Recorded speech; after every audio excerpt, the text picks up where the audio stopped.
Hello everyone, happy teachers day to all. आप सोच रहे होंगे हम तो टीचर्स है ही नहीं, फिर मैम हमको हैप्पी टीचर्स डे क्यों विश कर रही है। अरे भाई, टीचर्स नहीं, स्टूडेंट्स तो हर कोई होता है और अपनी स्कूल लाइफ में भाग भाग के टीचर्स डे के दिन अपने टीचर्स को विश करना और उसके बाद ये काउंट करना कि कितने टीचर्स को आज विश किया। आई एम श्योर ये तो हर किसी ने अपनी लाइफ में किया होगा। तो चलिए उसी बच्चे की लाइफ, उस स्कूल लाइफ को एक बार फिर से जीते हैं। बहुत छोटे से थे हम, बोलना भी ठीक से नहीं आता था। जब पापा ने स्कूल में एडमिशन करवा दिया, रो रो के बुरा हाल कर लिया, नाक भी बह के यहां तक पहुंच गई थी। कुछ नहीं, हैंकी से नाक साफ कर दिया, लेके पहुंच गए पापा स्कूल में। उस वक्त पापा, मम्मी, बाकी का फैमिली मेंबर्स सब ऐसे लग रहे थे पक्के दुश्मन है। हमारे कंफर्ट जोन, हमारे घर से हमको निकाल के इस अनजान बिल्डिंग में लाके बिठा दिया। किसी से बात नहीं, कुछ नहीं, रोए जा रहे हैं दिन भर। क्या कर सकते हैं, बहुत छोटे हैं ना, जो कहा गया है भाई करना पड़ेगा। पेरेंट्स ने बोला आके बैठो, बैठेंगे भाई। अब स्कूल आना डेली रूटीन हो गया, स्कूल में आना, क्लास में बैठना। अब कुछ हफ्ते बीतने के बाद वो जो मैडम अब कुछ अपनी सी लगने लगा कि हाँ ये है जो कि हमारी हेल्प करेगी, ये है जिसको हम सब बातें बता सकते हैं। अब मैम की बातें हमारे लिए पत्थर की लकीर हो गई। मैम ने जो बोला है वो करना ही है। और कभी कभी मैम पिकनिक के लिए भी कहीं और नहीं, स्कूल ग्राउंड तक ले जाती थी। और स्कूल ग्राउंड ले जाने के लिए लाइन बनवाई बच्चों की, सबको पकड़ा, बोला एक दूसरे के कंधे पकड़ लो और चलो। इंस्ट्रक्ट किया, छोड़ना नहीं। मैम ने बोला है छोड़ना नहीं, तो छोड़ना तो बिल्कुल नहीं बनता। और इस बीच में अगर कोई भैया या कोई टीचर हमारा हाथ छुड़वा करके क्रॉस करने की कोशिश करे, उनको तो कुछ कहने की हिम्मत नहीं है भाई, बहुत छोटे हैं अभी। लेकिन दोबारा से कंधे पे हाथ रख के सुबक सुबक के रोना तो बनता ही है।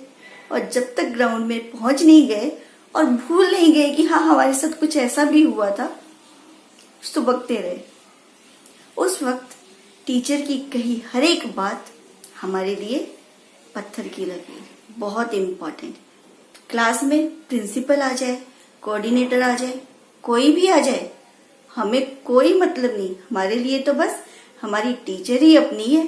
कौन प्रिंसिपल, कौन कोऑर्डिनेटर, हम नहीं जानते किसी को।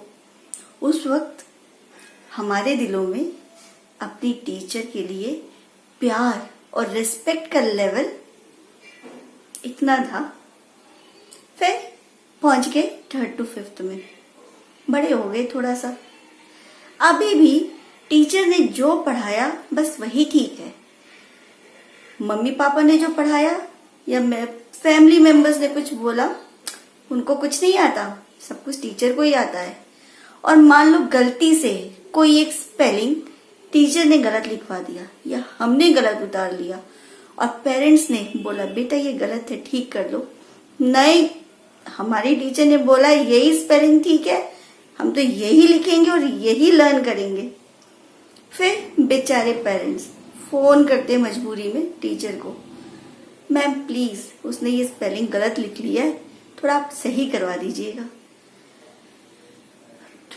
बड़े हो गए, 3rd to 5th में आ गए हैं, थोड़ी बहुत शरारतें तो बनती ही हैं।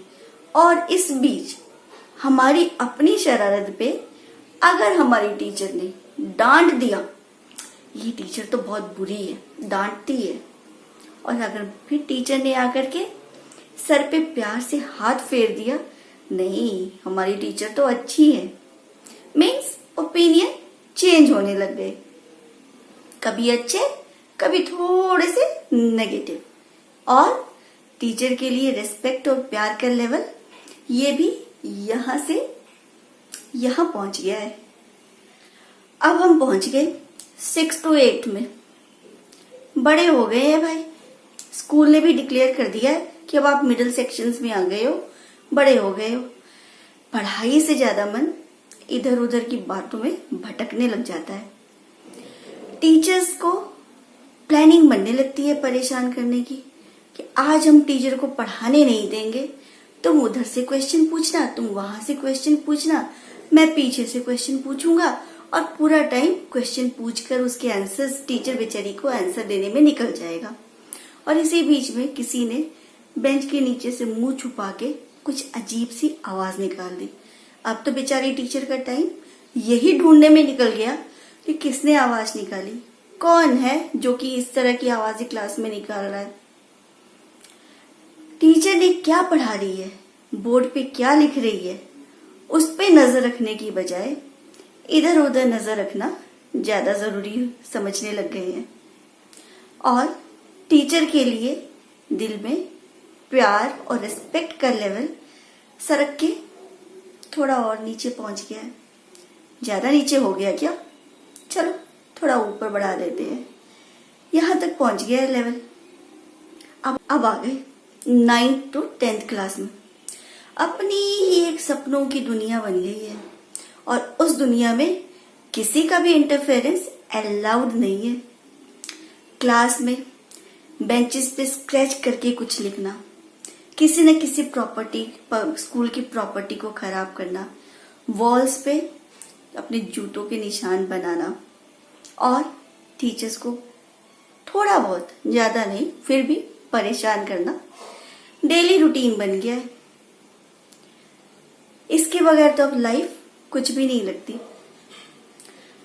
स्कूल जाते हैं पढ़ने के लिए कम, दूसरों से गपियाने ज्यादा।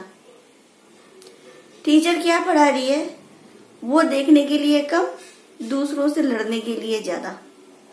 और टीचर्स के लिए रिस्पेक्ट और प्यार का लेवल बहुत नीचे पहुंच गया है। अब आ गए हम 11th और 12th में। भाई हम तो सीनियर मोस्ट स्टूडेंट्स हैं स्कूल के, we are the senior most one.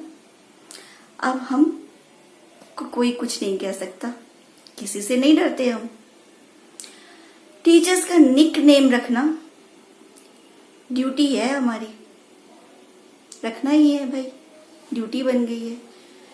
और गलती से कोई टीचर पास से गुजर जाए तो अपने फ्रेंड को उसी निक नेम से जोर से चिल्ला के बुलाना, अरे ओ भाई देखना वो छिपकली वहां पे दीवार पे बैठी है, अरे देखना वो मेढक वहां पे फुदक रहा है। मॉरल रिस्पॉन्सिबिलिटी बन जाती है ना भाई ऐसी बातें करनी। और बच्चे सोचते हैं हमें तो कोई कुछ कहेगा नहीं, और टीचर ये जानते हुए भी कि ये नाम मेरा है, मुझे इस नाम से ये लोग बुलाते हैं, ये बच्चे बिना कुछ कहे चुपचाप चली जाती है। इसलिए नहीं कि वो आपसे डरती है, बल्कि इसलिए कि उनके मन में आपके लिए प्यार, रिस्पेक्ट और ममता का लेवल अभी भी इतना है। जब आपने स्कूल में पहली बार आए थे, एडमिशन लिया था और उसी टीचर ने उठा के आपको गोद में लेकर के आपकी सीट पे बिठाया था, अभी भी टीचर आपको उतना ही प्यार करती है जितना उस वक्त करती थी। शायद यही फर्क है स्टूडेंट्स में और टीचर्स में। गुरुर ब्रह्मा गुरुर विष्णु गुरुर्देव पर ब्रह्मा, शायद ये सब अब बोलने की ही बातें हैं अपने इस देश में। शायद, पता नहीं ये शायद कब खत्म होगा, शायद।